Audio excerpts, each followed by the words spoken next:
Hello दोस्तों, मैं आप लोगों को पहला वीडियो जो 4th सेम BCA का था माधवी, उसका आगे का लेके चल रही हूँ। अंक 1 में दूसरा दृश्य है। तो यहाँ पे कथावाचक बता रहे हैं कि राजाओं के दिल की कोई थाह नहीं पा सकता है। कहाँ महाराज ययाति की एक पुत्री थी जिसका स्वयंवर रचाने का सपना देख रहे थे, और जैसे ही उनके दरवाजे पे एक मुनि कुमार आया, वैसे पलक झपकते ही उन्होंने दान कर दिया। तो यहाँ पे कथावाचक उदाहरण भी बता रहे होते हैं कि जिस तरह से मर्यादा पुरुषोत्तम राम को राज्याभिषेक होना था और अयोध्या में रात में ही सब काया पलट हो गई और उन्हें 14 वर्ष का वनवास हो गया। तो यहाँ लेखक ययाति के बारे में बता रहे होते हैं कि ययाति ने यही सोचकर उसे दान दे दिया होगा कि एक न, क्योंकि उनको वरदान प्राप्त था माधवी को कि वो पटरानी बनेगी, तो उसने दान दे दिया कि मेरी प्रतिज्ञा भी पूरी हो जाएगी और मेरी बेटी तो पटरानी बनेगी ही। तो एक काम से, एक रास्ते से दो चीज़ें हो जाएंगी। तो अब यहाँ पे लेखक बता रहे होते हैं कि भविष्य में क्या लिखा क्या होगा किसी को भी नहीं पता। तो यहाँ पे हमें आगे बताते हैं कि गालव जो है आप माधवी को लेकर घोड़ों की तलाश में आगे निकला। तो घोड़े अश्वमेघी जो है कैसे होते हैं आगे यहाँ पे बता रहे हैं। जिसका जो शरीर है सफ़ेद होता है और कान काले रंग के होते हैं, इसे श्यामकर्णी घोड़ा भी कहते हैं। और यह पराक्रमी राजाओं के पास मिलता है और अश्वमेध यज्ञ में यही प्रयोग किया जाता है। तो अब गालों को सामने समस्या थी कि एक नहीं पूरे 800 मुझे घोड़े चाहिए, तो किस राजा के पास मिलेंगे। इस तरह से गालव जो है अपने मन में विचार कर रहा होता, आपस में ही बोल रहा होता है कि माधवी जो है चक्रवर्ती राजा को जन्म देगी। चक्रवर्ती राजा कि जहाँ माधवी के गर्भ से पैदा होने वाला गालव का पुत्र भी क्या चक्रवर्ती हो सकता है, चक्रवर्ती गालव। तो उसके सामने मतलब गालव बहुत सारे सोच में पड़ जाता है। तो उसके सामने ये समझ में नहीं आता कि माधवी को पाने का अर्थ है कि चक्रवर्ती राजा तक पहुंचने की सीढ़ी मिल रही है, यह क्या हो गया। तो फिर वो दूसरे तरफ से पॉजिटिव सोचता कि अरे ये मैं क्या सोच रहा हूँ, मैंने तो गुरु को वचन दिया था कि मुझे 800 घोड़े का प्रबंध करूँगा, मुझे गुरु दक्षिणा के ऋण को चुकाना है। तो और मुझे जब मैं माधवी को किसी को दूंगा तभी राजा मुझे माधवी के बदले में अश्वमेघी घोड़े देगा। तो ये कैसा मेरे मन में मतलब विचार आ रहा है, मैंने क्या दिया था। और गुरु महाराज ने मुझे ये जो दंड दिया है मेरे हट के कारण ही दिया है। वो मुझे परीक्षा में मेरी वो परीक्षा लेना चाहते हैं, वो देखना चाहते थे कि मैं परीक्षा में पास होता हूँ या फेल होता हूँ, या परीक्षा में फेल होता हूँ तो मैं उनके पास हाथ क्षमा याचना करूँगा जी। तो यहाँ पे आगे गालो सोच रहा होता है कि कैसे भी हो गुरु दक्षिणा तो मुझे कि मतलब मेरे को देनी ही है, और गुरु ने किसी भी शिष्य पर ऐसी कृपा नहीं की तो मेरे ऊपर ही ऐसी कृपा की क्यों की। तो इस तरह से गालो बहुत सोच रहा होता है।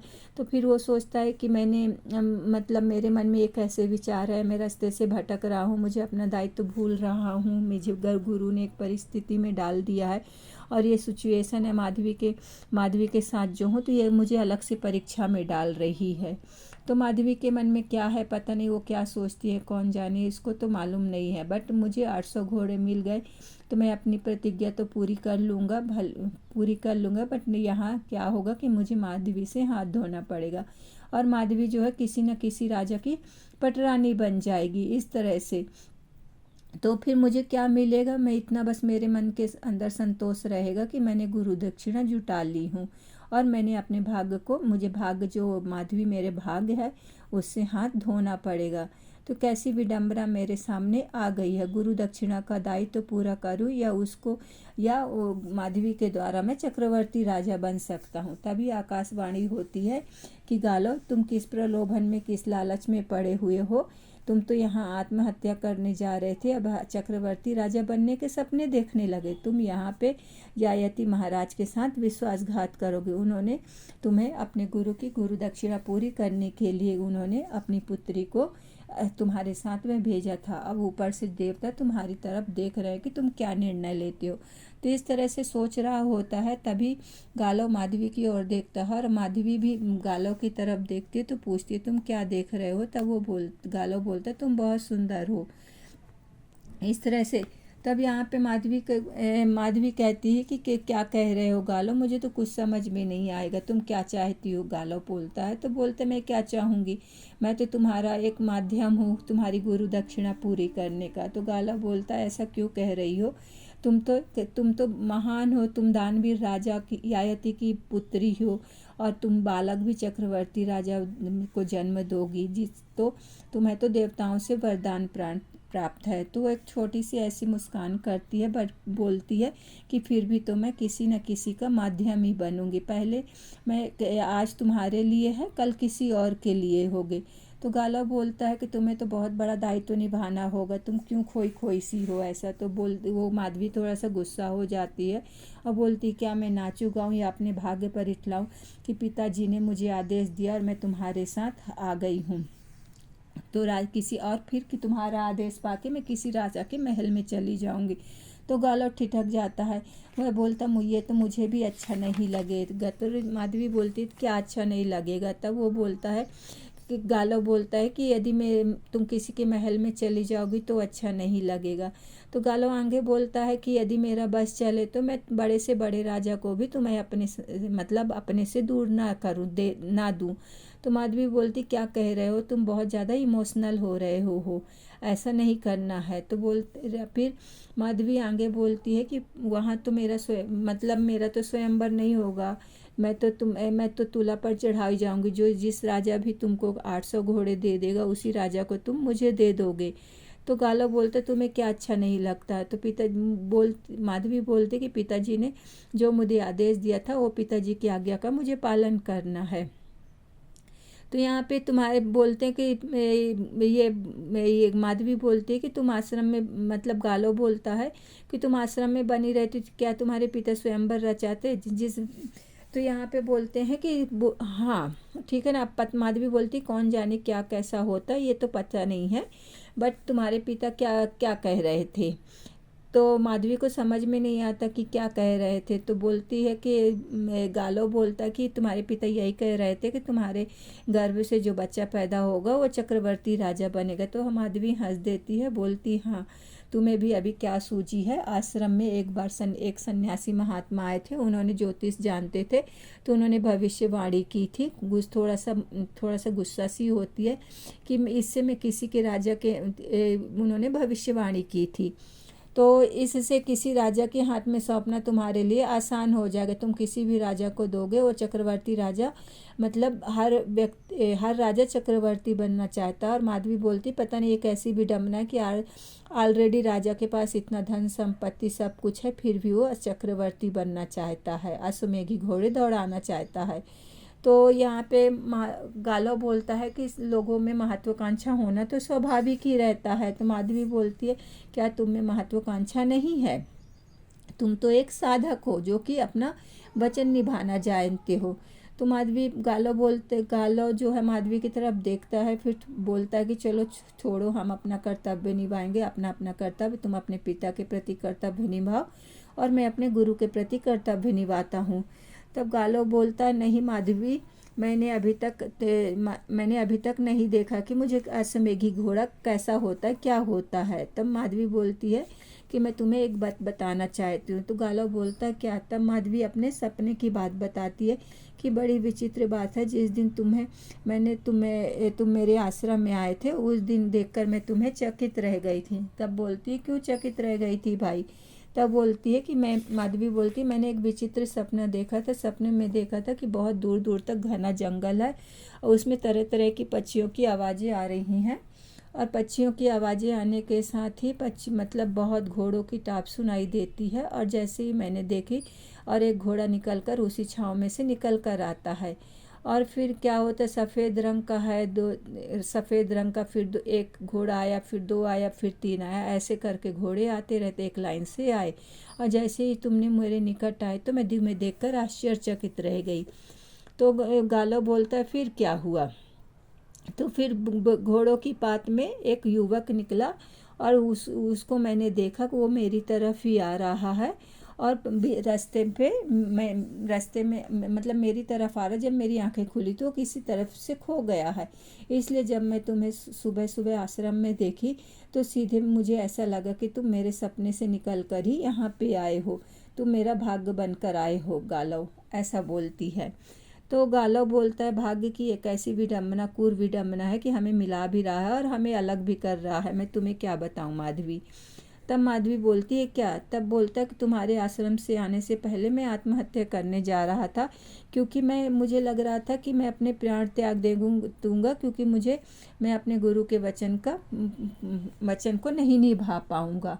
तो आज किसी ने मुझे आश्रम में आने के लिए कहा, बोला तुम उस आश्रम में चले जाओ, वहाँ तुम्हारी जरूर मनोकामना पूरी होगी। तो भाग्य हमें तुमसे मिलाने के लिए ही तुम्हारी तरफ इस तरफ संकेत किया था। तो माधवी थोड़ा सा गालव की तरफ देखती है, फिर चुप रहती है।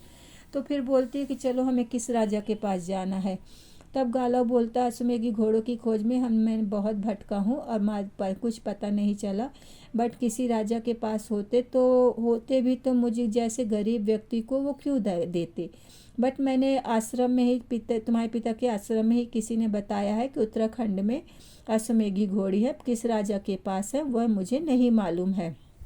तब माधवी बोलती, अच्छा तो हमें उत्तराखंड की ओर चलना होगा, यह भी विचित्र यात्रा होगी, तुम्हारी यात्रा का अंतिम चरण और मेरी यात्रा का पहला कदम।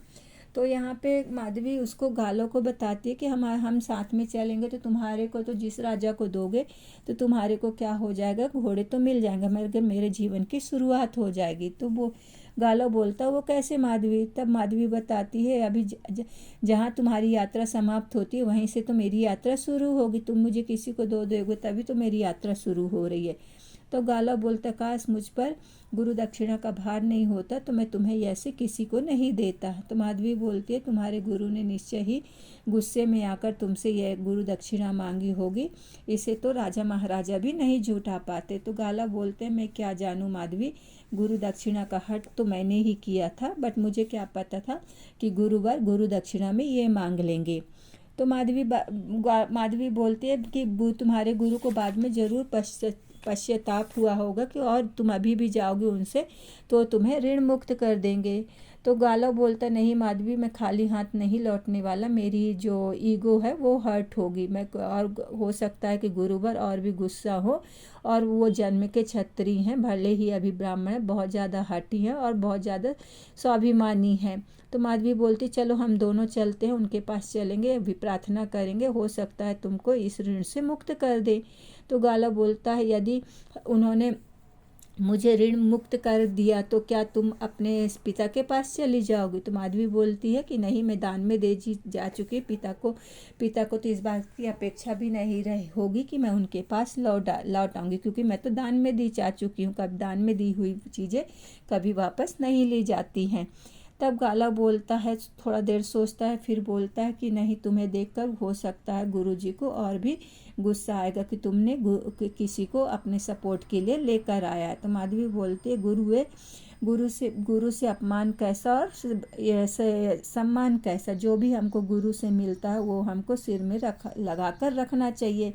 और तुम गुरु के पास नहीं जाना, मैं अकेले ही चली जाऊंगी, मैं उनसे बताऊंगी, प्रार्थना करूंगी, याचना करूंगी कि भाई गुरु दक्षिणा के लिए जो गालव है जगह जगह भटका और घोड़े नहीं मिले, यहाँ तक कि वो आत्महत्या करने के लिए भी तैयार हो गया था, और वो फिर मेरे पिता के पास गया, पिता ने मुझे उसको घोड़े को पूरा करने के लिए दान में दे दिया है, तो वो ऐसी बातें सुनकर मान जाएंगे। तब गालव बोलता, नहीं, गुरु दो नहीं समझेंगे, वो प्रतिज्ञा पालन से विमुख, और फिर मैं प्रतिज्ञा मतलब मैंने 12 वर्ष उनके यहाँ शिक्षा प्राप्त की हूँ, तो मैं ऐसे नहीं फिर सकता। अगर उन्होंने मुझे श्राप दे दिया तो मेरी 12 वर्ष की तपस्या पर पानी फिर जाएगा। तो माधवी बोलती, नहीं, मैं बात करूँगी, तुम्हारी ऐठी भी नहीं रहेगी, मैं तो तुम्हें हमेशा उत्तीर्ण देखना चाहती हूँ। तो गालव बोलता है, मुझे गुरु दक्षिणा ने मुझे बीच में डाल दिया है, मझधार में बता दिया। तो माधवी बोलती, मझधार में क्यों गालव, तुम अपनी प्रतिज्ञा भी पूरी करोगे और लक्ष्य भी प्राप्त करोगे, इसकी एक अतिरिक्त और दूसरा कोई विकल्प नहीं है, हमारे भाग्य में ऐसा ही लिखा है। तो चलो हम उत्तराखंड की ओर चलते हैं। तो गालव बोलते गाला बोलता क्या माधवी, तो बोलते कि उत्तराखंड की ओर हम लंबे लंबे रास्ते से चलेंगे जिससे हम एक दूसरे के साथ अधिक समय तक रह सकें। पर्वतों पहाड़ों को ये पार करते हुए चलेंगे जिससे हम दोनों को एक दूसरे के साथ बहुत देर तक रह सकें। तो दोस्तों पहले अंक का दूसरा दृश्य आप लोगों को कैसा लगा कमेंट्स करके ज़रूर बताइएगा। धन्यवाद।